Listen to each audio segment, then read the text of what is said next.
ನಗುತ್ತಾ ನಗುತ್ತಾ ಬಾಳು ನೀನು 100 ವರ್ಷ. ನಮ್ಮೆಲ್ಲರ ಆತ್ಮೀಯ ಸನ್ಮಿತರಾದಂಥ ರಾಮಚಂದ್ರ ಅವರ ಜನ್ಮದಿನ. ಈ ಜನ್ಮದ ದಿನದ ಈ ಶುಭ ಸಂದರ್ಭದಲ್ಲಿ ಅವರಿಗೆ ನಮ್ಮ ಎಲ್ಲ ಕನ್ನಡ ಪರ ಸಂಘಟನೆಗಳ ಪರವಾಗಿ ಶುಭಾಶಯಗಳನ್ನು ಕೋರುತ್ತಾ, ತಾಯಿ ಭುವನೇಶ್ವರಿ ಅವ್ರಿಗೆ ಆಯುಷ್ಯ ಆರೋಗ್ಯವನ್ನು ನೀಡುವುದರ ಜೊತೆಗೆ ಮತ್ತಷ್ಟು ಕನ್ನಡ ಸೇವೆ ಮಾಡಲಿ ಅಂತ ನಾವು ಆಶಿಸುತ್ತಾ, ರಾಮಚಂದ್ರ ಅಂದರೆ ಒಂದು ರೀತಿ ಗಾಯತ್ರಿ ನಗರದಿಂದ ಇಡೀ ರಾಜ್ಯದಲ್ಲಿ ಚಿರಪರಿಚಿತವಾದಂಥ ಹೆಸರು. ಕನ್ನಡಿಗ ಕರ್ನಾಟಕದ ಸಮಸ್ಯೆಗಳು ಬಂದಾಗ ಬಹುಶಃ ಯಾವುದೇ ಕನ್ನಡ ಪರ ಸಂಘಟನೆಗಳು ಕೆಲಸ ಮಾಡಿದಾಗ ಅದರ ಮುಂಚೂಣಿಯಲ್ಲಿದ್ದು ಭೇದ ಭಾವ ಜಾತಿ ಧರ್ಮಗಳನ್ನ ಮೀರಿ ಎಲ್ಲ ಕನ್ನಡ ಸಂಘಟನೆಗಳ ಜೊತೆಗೆ ಆತ್ಮೀಯತೆಯ ಒಡನಾಟ ಇಟ್ಟುಕೊಂಡಂಥ ಕಾರ್ಯನಿರ್ವಹಿಸುತ್ತಿದ್ದವರು ರಾಮಚಂದ್ರ ಅವರು. ಬಹುಶಃ ಅವರ ಕುಟುಂಬವೇ ಕನ್ನಡ ಪರವಾದಂಥ ಕುಟುಂಬ. ಅವರ ಸಹೋದರರಾದಂಥ ಗರ್ಭಸಾಗರರಾಗಿರ್ಬೋದು, ನಮ್ಮ ತ್ಯಾಗರಾಜ್ ಆಗಿರ್ಬೋದು, ರಾಮಚಂದ್ರ ಆಗಿರ್ಬೋದು, ಇವರೆಲ್ಲರೂ ಬಹುಶಃ ಕನ್ನಡ ಸಾಂಸ್ಕೃತಿಕ ಕ್ಷೇತ್ರಕ್ಕೆ ತಮ್ಮದೇ ಆದಂಥ ರೀತಿಯಲ್ಲಿ ಸೇವೆಯನ್ನು ಮಾಡಿದಂಥವ್ರು. ಬಹುಶಃ ಇವತ್ತು ಬೆಂಗಳೂರು ನಗರದಲ್ಲಿ ಕ್ರಾಂತಿವೀರ ಸಂಗೊಳ್ಳಿ ರಾಯಣ್ಣ ಪ್ರತಿಮೆ ಬರಬೇಕಾದ್ರೆ ನಮ್ಮ ಜೊತೆ ಹೆಗಲುಪಟ್ಟು ದುಡಿದಂಥವರು ರಾಮಚಂದ್ರ ಅವರು.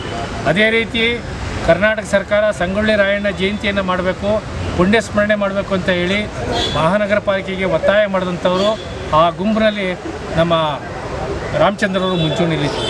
ಬೆಂಗಳೂರು ರೈಲ್ವೆ ನಿಲ್ದಾಣಕ್ಕೆ ನಮ್ಮ ಸಂಗೊಳ್ಳಿ ರಾಯಣ್ಣವರ ಹೆಸರನ್ನು ಇಡಬೇಕು, ಅದರೊಳಗೆ ಪ್ರಮುಖ ಪಾತ್ರ ವಹಿಸಿದಂಥವರು. ಮತ್ತು ಆ ಕಡತವನ್ನು ಎತ್ತಿ ತಗೊಂಡು ಇಡೀ ವಿಧಾನಸೌಧವನ್ನು ಸುತ್ತಿ ರಾಜ್ಯ ಸರ್ಕಾರದ ಗಮನಕ್ಕೆ ಸೆಳೆಯುವ ಮೂಲಕ ಕೇಂದ್ರಕ್ಕೆ ಮನವರಿಕೆ ಮಾಡಲು ಅನೇಕ ರೀತಿ ಹೋರಾಟ, ಶಾಸಕರಿಂದ ಹಿಡಿದು ಸಚಿವರಿಂದ ಹಿಡಿದು ಬೇರೆ ಬೇರೆ ಸಂಘಟನೆಗಳ ಜೊತೆ ಕಾರ್ಯನಿರ್ವಹಿಸಿ ಇವತ್ತು ಅದು ಸಫಲತೆಯನ್ನು ಪಡೆದಿದ್ದಾರೆ. ಬಹುಶಃ ಅವರು ಯಾವುದೇ ಸಂಘಟನೆಯಲ್ಲಿ ಅವರು ಕಾರ್ಯನಿರ್ವಹಿಸಿದ್ರು, ಅಲ್ಲಿ ಪ್ರಾಮಾಣಿಕತೆ ಇತ್ತು, ಬದ್ಧತೆ ಇತ್ತು ಮತ್ತು ನಿಷ್ಠುರವಾದಿ ಇತ್ತು. ಬಹುಶಃ ಎಲ್ಲರ ಸ್ವಾಭಿಮಾನಕ್ಕೆ ಧಕ್ಕೆ ಬಂದಾಗ ಅದನ್ನು ಪ್ರತಿಭಟಿಸಿ ಈಚೆ ಬಂದವರಲ್ಲಿ ನಮ್ಮ ರಾಮಚಂದ್ರ ಅವರು. ಬಹುಶಃ ರಾಮಚಂದ್ರ ನಾವು ಎಲ್ಲ ಈ ಭಾಗದಲ್ಲೇ ಬೆಳೆದವರು. ಗಾಯತ್ರಿ ನಗರ ನಮ್ಮ ಕನ್ನಡ ಚಳುವಳಿಗೆ ಭದ್ರಕೋಟೆ ಆಗಿತ್ತು.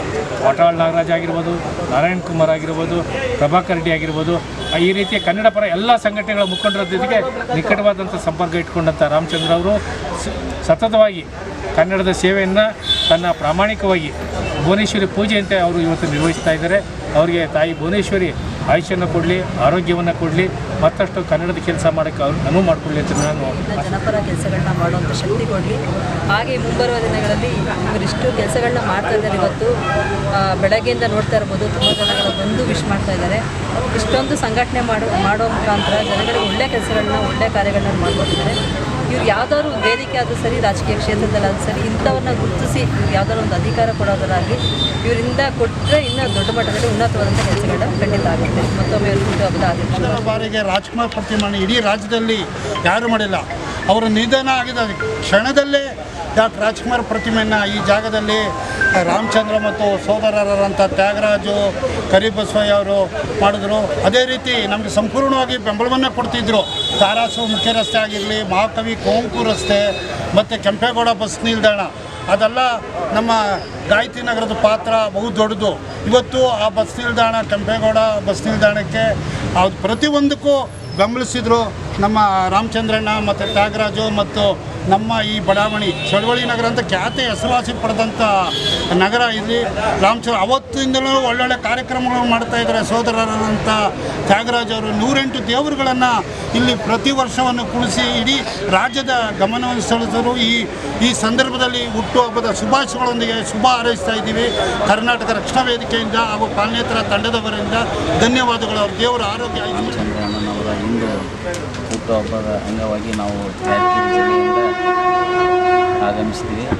ಅವರಿಗೆ 100 ವರ್ಷ ಸುಖ ಶಾಂತಿ ಐಶ್ವರ್ಯ ಕೊಟ್ಟು ಕಾಪಾಡಲಿಕ್ಕೆ ನಮ್ಮ ಆರಾಧ್ಯ ದೇವರಾಗಿರ್ತಕ್ಕಂಥ ನಮ್ಮ ಗೋಪಾಲ ಸ್ವಾಮಿ ದೇವರಲ್ಲಿ ಬೇಡಿಕೊಳ್ಳುತ್ತಾ, ಅವರು ಸಾಕಷ್ಟು ಹೋರಾಟಗಳನ್ನು ಕೂಡ ಮಾಡಿ ನಮ್ಮೆಲ್ಲರಿಗೂ ಹಾಗೆ ಮಾಡಬೇಕು, ಈಗ ಬರಬೇಕು ಅಂತೇಳಿ ನಮ್ಮ ಮಾರ್ಗದರ್ಶನ ಕೂಡ ಅವರು ಸದಾ ನಮಗೆ ಮೊದಲ ಜೈ ಕರ್ನಾಟಕದಲ್ಲಿ ಇದ್ದಾಗ ಕೂಡ ನಮಗೆ ಮಾರ್ಗದರ್ಶನ ನೀಡಿದ್ದಾರೆ. ಹಾಗೂ ಈಗ ಜೈ ಕರ್ನಾಟಕ ಜನಪದ ವೇದಿಕೆಗೆ ಆಗಮಿಸಿ ಅವರು ನಾವು ಒಂದಾಗಿ ಒಂದು ಮಾಡಿದ್ದಾರೆ. ಅವರಿಗೆ ಸದಾ ಆ ದೇವರು ಕಾಪಾಡಲಿ ಅಂತ ನಾವು ಕೇಳ್ತೀವಿ.